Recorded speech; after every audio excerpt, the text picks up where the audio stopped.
Welcome back, students. In the previous class, we stopped the class at the diseases. Now we will continue the topic now.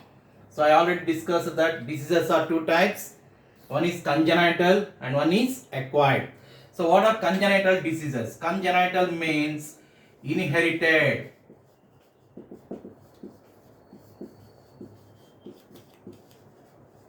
From parents, right? Inherited from parents or children born with diseases.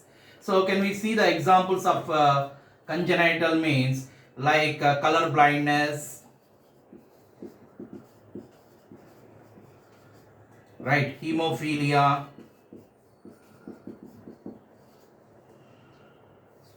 sickle cell anemia, AIDS. So all these are congenital diseases. That means they are inherited from parent to child, or the children are born with these disorders. Can use another word also. Then what are acquired diseases? Acquired diseases means, remember that these diseases are acquired during your lifetime. That means these diseases will come to you after the birth. So they are not inherited from the parents. You remember that. So the acquired diseases means the diseases which are acquired during your lifetime.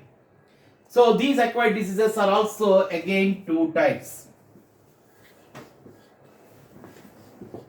The acquired diseases are two types. One is infectious and second one is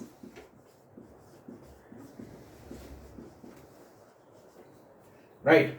So acquired diseases are two types. One is infectious disease and one is non-infectious disease. And the infectious diseases are again two types. Contagious and non-contagious. Okay. The infectious diseases are two types again. One is contagious and second one is non-contagious. So what are infectious diseases? Let us see first one.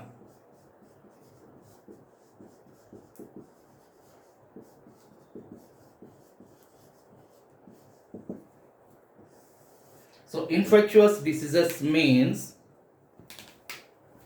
these diseases are caused by pathogens and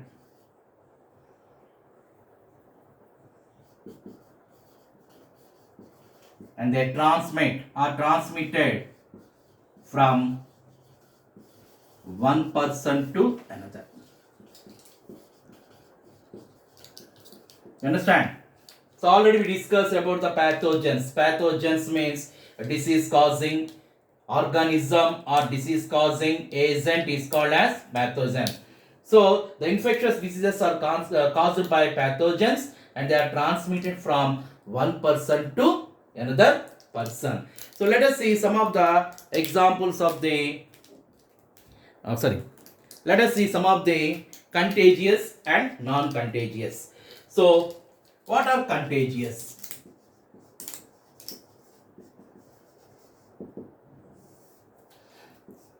Contagious means transmitted by direct contact, right?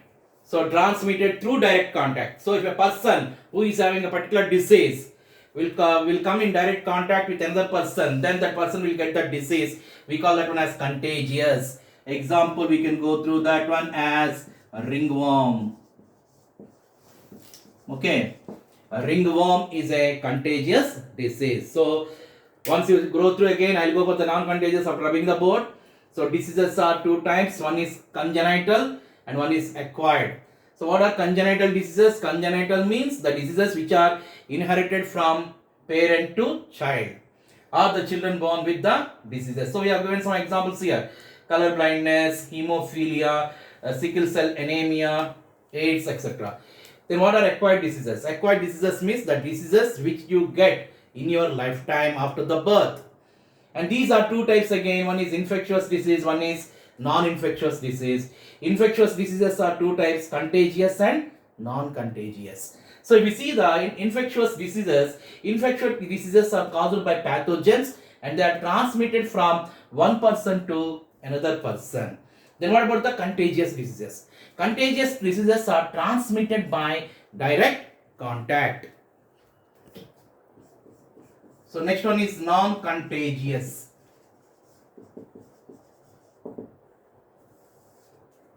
Right? They are transmitted through vectors. Right? So non-contagious diseases are transmitted through vector. So what is a vector? Right? Vector means what here? Here vectors means carrying vehicles. So vectors, mosquitoes acts as the vectors, housefly acts as the vectors, cockroaches acts as the vectors. That means they are disease transmitting organisms. Remember, they are the disease transmitting organisms, or they carry disease from one person to another person, or simply you can use the word carrying vehicle. So vectors are called as carrying vehicles. So these are non-contagious diseases. So second one is in acquired diseases, we have learned about the non-infectious.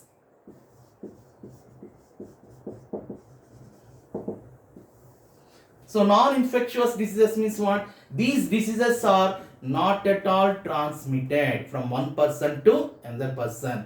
These diseases remain in them only.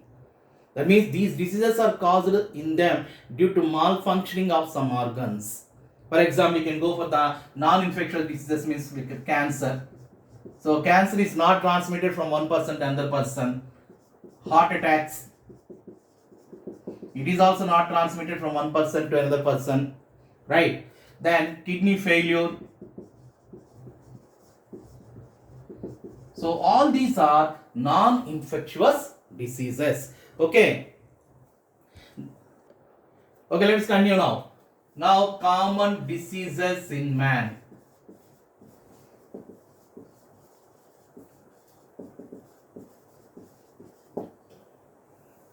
So what are the common diseases in man? Organisms.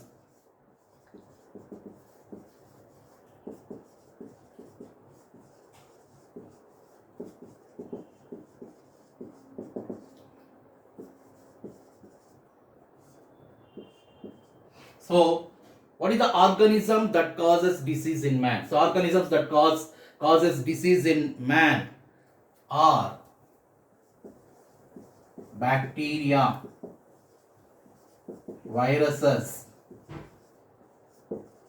fungi, protozoans, and helminth parasites. So these are the organisms that causes diseases in man. These disease causing organisms are commonly called as pathogens. Okay, the disease causing organisms are commonly called as what? Pathogens. So what the pathogens will do? Let us see that one also. So pathogens. Okay, so what these pathogens will do? Pathogen enters the body.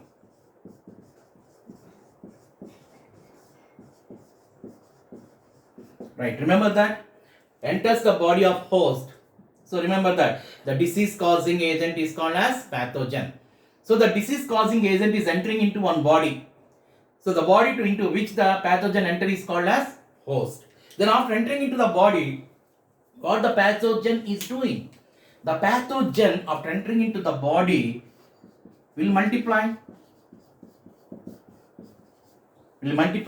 That means suppose if the bacteria enters into the body, in the body of host, inside the body of host, it multiply into millions, right? After multiplying, what it is doing? It multiplies and interferes with normal functioning of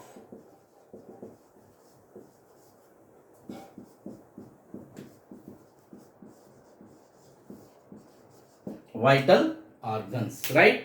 So after entering into the body of host, the pathogen is multiplying and interfering with what? Normal functioning of the body of the host,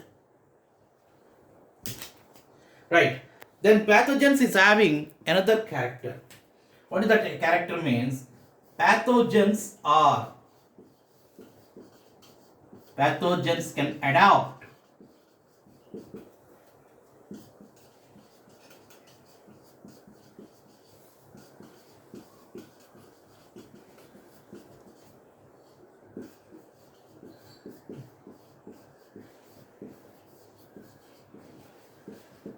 right.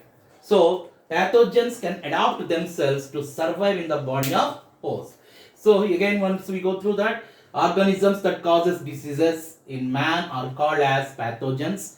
So pathogens means you can use all these: the bacteria, viruses, fungi, protozoans, helminth, parasites.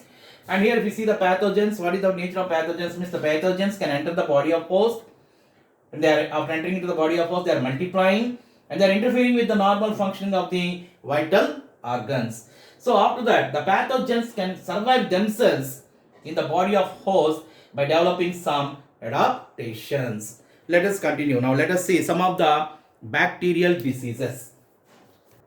Right, let us see some of the bacterial diseases. So first one, typhoid. Right. So what is the causative agent? What is the causative agent of typhoid? Salmonella typhi. Okay, it is gram negative bacteria. So Salmonella typhi, it is a gram negative bacteria. Then mode of infection.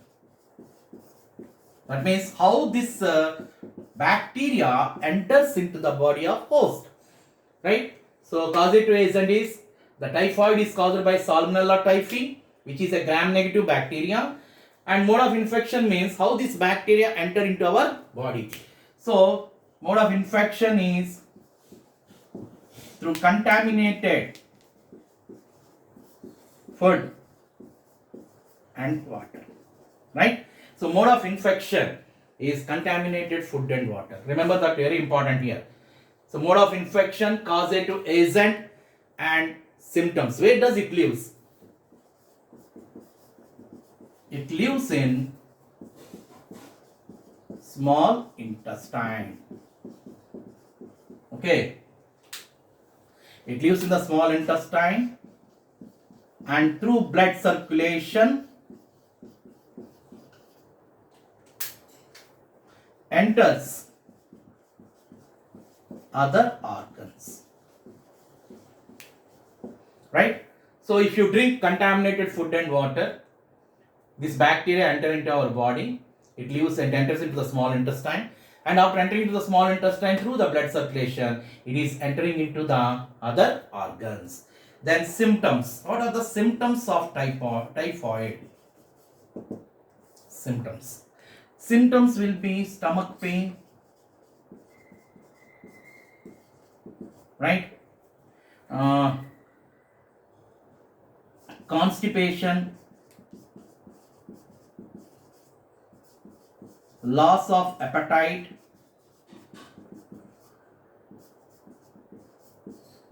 high fever around 39 degrees to 40 degrees centigrade. Remember that. So symptoms includes stomach pain, constipation, loss of appetite and high fever, sustained high fever. Sustained high fever. Sustained high fever means continuously that fever is present in him. Sustained high fever, and in severe cases,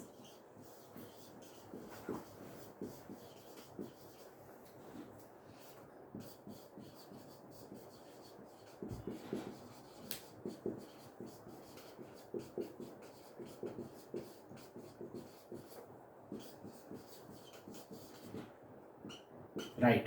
So in severe cases, perforations occurs in the intestine.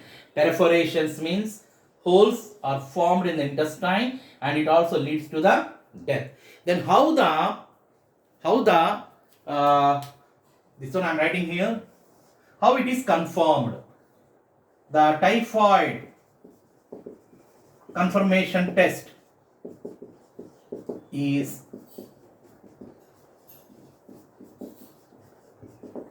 vital test. So this is also very important point for my objective. Remember that. So causative agent they'll ask, gram negative bacteria they'll ask, perforations, temperature is very important symptoms, and also confirmation test. And there is one more important person you have to learn when we are teaching about the typhoid. So she is Mary Mallon. So Mary Mallon is commonly called as Typhoid Mary, and she is asymptomatic carrier of typhoid. So remember that. So Mary Mallon, commonly called as Typhoid Mary, she is an asymptomatic typhoid carrier. That means she does not show any symptoms of typhoid in her. By profession, she is a cook. So when she is a cook, and wherever she works as a cook, in those houses, those people are infected with the typhoid. Then she agreed that she does not wash her hands after using the restrooms. So you know that the typhoid is carried, it is transmitted through contamination of food and water. So she is already having typhoid bacteria in her body that strained in the gallbladder. So the typhoid bacteria is sent out along with her fecal matter, along with her urine. So that bacteria, after using the restroom, she is not at all washing her hands with the disinfectants, because at that time, it is around 1900. At that time, there is no proper what we can say sanitizing process also, and it is not a rule also. So after that, she was sent to isolation, and in the isolation she remained around 30 years. After that, she died in the isolation only. So that is about the story of the Mary Mallon. Okay, we'll continue next bacterial disease. Right, we'll go over the second one. Pneumonia. Okay.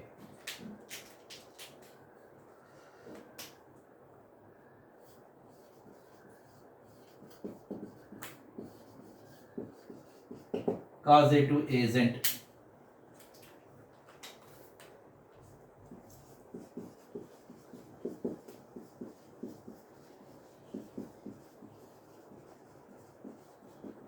So causative agent is Streptococcus pneumonia and Haemophilus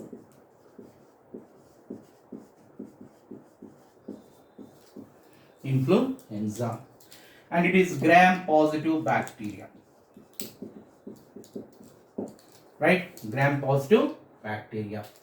Then leucine.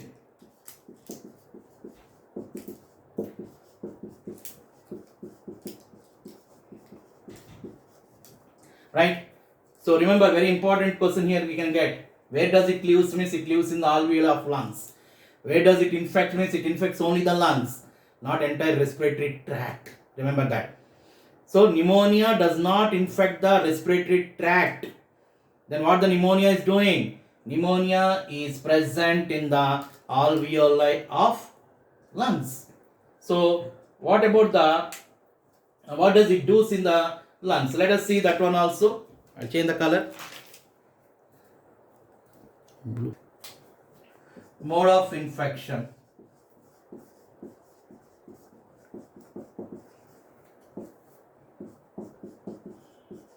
So inhaling droplets, inhaling aerosols, and using the utensils and things of the infected person. So inhaling droplets means if a person is infected with pneumonia, And while he is speaking or talking to us, and we are present in front of him, and the droplets that are coming in from his mouth, if we inhale, then we get this infection. Otherwise, aerosols means suddenly if you sneeze, so in the air, if you blow your nose in the air, then the aerosols, it comes like a spray, that is called as aerosols. If you inhale them, you'll get the pneumonia. And using the utensils, that means using the things like anything, any thing it is used by the person. If you use them, then you also will get the pneumonia, right? This is the mode of infection. Then what are the symptoms?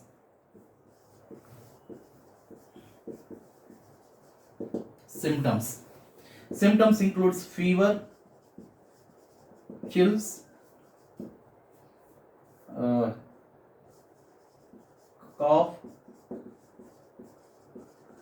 headache,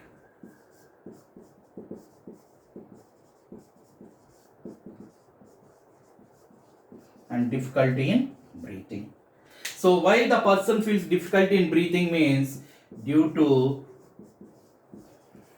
accumulation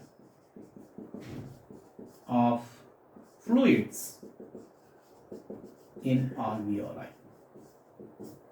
Okay, so the symptoms includes fever, chills, cough, headache, and difficulty in breathing. Difficulty in breathing is due to accumulation of fluids in alveoli. So in severe cases, what happens? If the person is severely affected with pneumonia, what will happen? The lips of that person and the nails of that person turns into gray color or bluish in color, right? So that is about the pneumonia. So pneumonia caused agent is Streptococcus pneumonia, or another one is Haemophilus influenza, right? And it is a gram-positive bacteria, lives in the alveoli of lungs, and mode of infection is inhaling. And symptoms includes fever, chills, cough, headache, and difficulty in breathing. In severe cases, the lips and nails of that person turns into grayish in color or bluish in color, right? That completes about the two bacterial diseases. So let us go for the another bacterial disease now. Yeah, the next one is dysentery. Okay, so dysentery, what is the causative agent?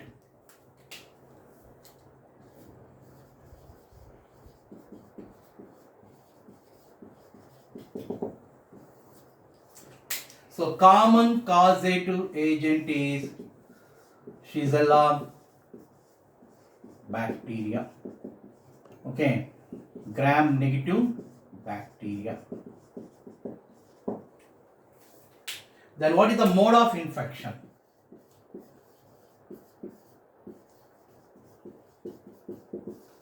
So mode of infection.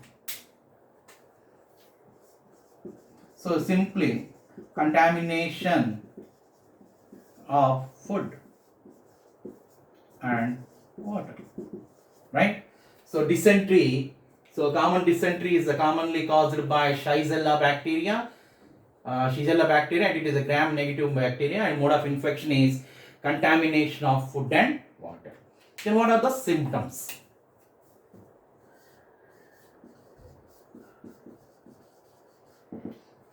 So you all know that symptoms of the diarrhea. So abdominal pain,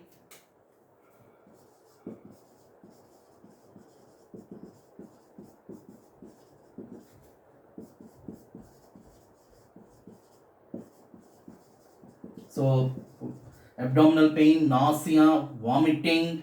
Next one, blood and mucus in the fecal matter.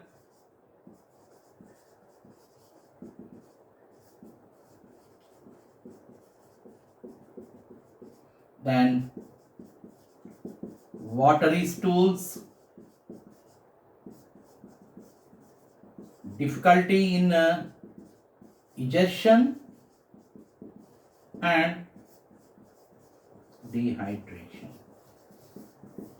So remember that there are three other bacterial diseases they mentioned in the NCERT textbook, like dysentery, plague, and diphtheria. They did not cover the topic, but we have to learn.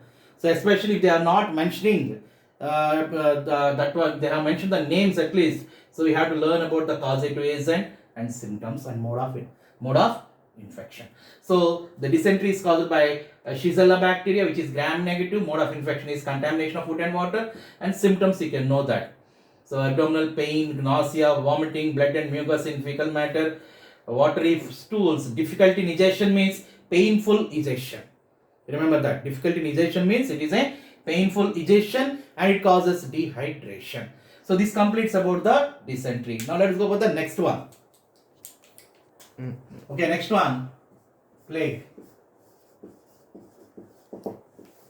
Right. So this plague is commonly called as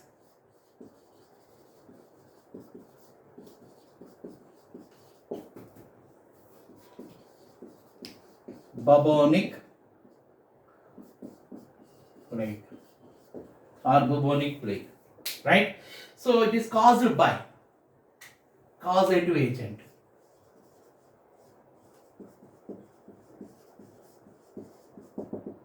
Causative agent. So which is causing this plague? The causative agent is Yersinia pestis, right? So plague is commonly called as bubonic plague and causative agent is Yersinia pestis. Mode of transmission. How it is transmitted?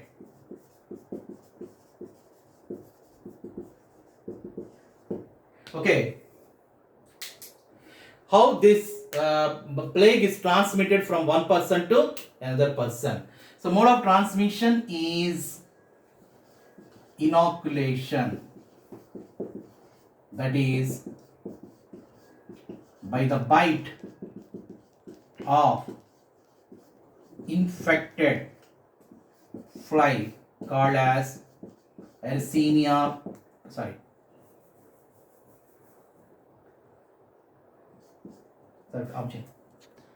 by the bite of infected fly called as Xenopsilla. Xenopsilla Khiopis. Right. So what are the symptoms?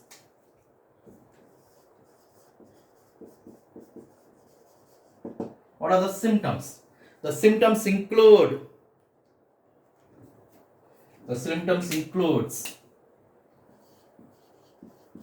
swollen and tender lymph glands. Tender in the sense means if we touch, the person feels a lot of pain. That is called as tender.